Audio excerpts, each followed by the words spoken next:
తేనేటి park junction ఇది. Present ఉదయం 9 అయింది. ప్రీ వెడ్డింగ్ ఫోటోషూట్ చేయడానికి వెళ్తానమండి ఈరోజు. ఈ ఫోటోషూట్ ఫ్రెండ్ ఇదే. లవ్ మ్యారేజ్ అనమాట. తెలుసు కదా, డబ్బులు ఉండవు. అందుకే సింపుల్ గా 0 బడ్జెట్ లో ఫోటోషూట్ ప్లాన్ చేసాం. మీరే చూడండి. ఫస్ట్ తేనేటి పార్క్ వచ్చేసాం. ఫోన్ పట్టుకుంది మనమే. పక్కన మన ఫ్రెండ్ సుధీర్. ఇంకా లొకేషన్ లోకి వచ్చేసామండి. పెద్ద కలరింగ్ ఏం లేదు ఇక్కడ. పార్క్ ఖాళీగా ఉంది. అయినా మనంత ఖాళీగా ఎవడం తల్లే ప్రతిరోజు ఫుల్ అవ్వడానికి. తమ్ముడు వాళ్ళు వెళ్ళిపోయి చాలాసేపు అవుతుంది. ఇంకా మనోడు జంట కోసం ఎదురు చూస్తూ ఉండగా సమాచారం వచ్చింది, ఫోటోషూట్ ఎక్కడొద్దు ఉడా పార్క్ అని. ఇదిగో మనోడే కొత్త పెళ్లి కొడుకు. తన లవరు ఫోటోషూట్ ఉడా పార్క్ లో పెట్టుకుందాం అని చెప్పిందట. మనోడు మనకొచ్చి చెప్పాడు, పెళ్లి అంతేనే డబుల్ మైండ్ అండి. ఆల్రెడీ అరగంట అయిపోయింది. డబుల్ పనులు చేయాల్సి వస్తుంది, డబుల్ టైం ఇన్వెస్ట్ చేయాల్సి వస్తుంది. కానీ మనకి పెళ్లి కావాలంటే సింగిల్ పని కూడా చేయం కదా, మన పని అదే చేయాలి. ఇది కైలాసగిరి బస్ స్టాప్ అండి. ఈ రూట్ నుంచి అలా స్ట్రైట్ గా వెళ్ళిపోతే ఎంవీపీ రోడ్ వస్తుంది. ఎంవీపీ రోడ్ నుంచి డైరెక్ట్ గా ఉడా పార్క్. ఇదిగో వచ్చానమో. ఇక్కడ మనతో పాటు కెమెరాకి కూడా టికెట్ తీసుకోవాలి. కెమెరాకి 100 రూపీస్, మనకి 40 రూపీస్.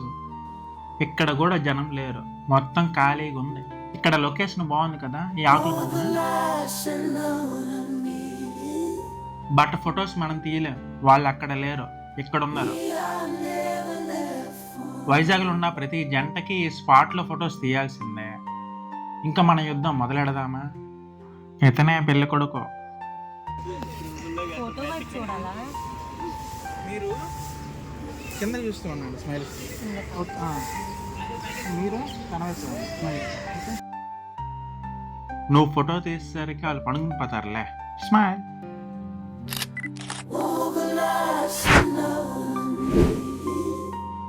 కాస్ట్యూమ్ చేంజ్, రెడీ అవుతున్నారు. ఈ పాపకి ఫోటో తీయమని వాళ్ళ అమ్మ చెప్పింది. మనం చెప్పిన స్టిల్ అర్థం కాక బెదిరిపోయా.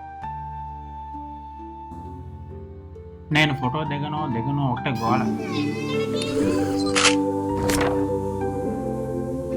పెళ్ళి కొడుకు హీరోలాగా రెడీ అయిపోండు.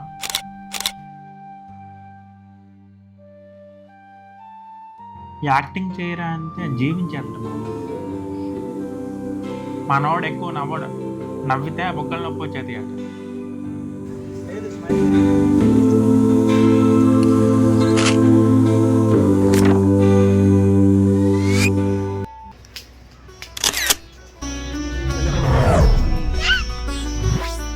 పార్క్ లో షూట్ అయిపోయింది, ఇంక బీచ్ కి.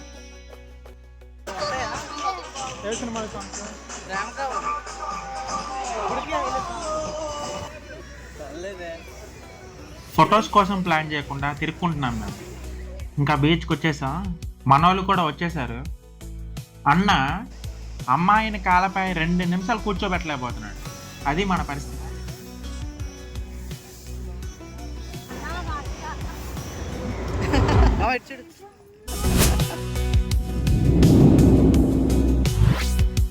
ఫైనల్లీ మన షూట్ సరదాగా అయిపోయింది. పిల్లలకి బీచ్ కావాలంట, రారు అని చెప్తున్నాడు మా వాడు. షూట్ అయిపోయాక పార్క్ లో ఒక గృహ ఉంది. మా వాడు లోపల టివటివలు జరుగుతాయి అన్నాడు. చూడడానికి వెళ్తాను, మీరు కూడా రండి. చీకటి కనిపిస్తున్నా మామా, కనిపిస్తుంది అంతనా? కనిపిస్తే ఇంకా బెటర్లే. అరే కనిపిస్తే ఏటుందో ఇక్కడ అంతా చీకటి తప్పితే. చితక్కొట్టుడు ఏట్లేదు, అంతా డొల్లే. నువ్వు వెళ్ళి కొట్టుకో.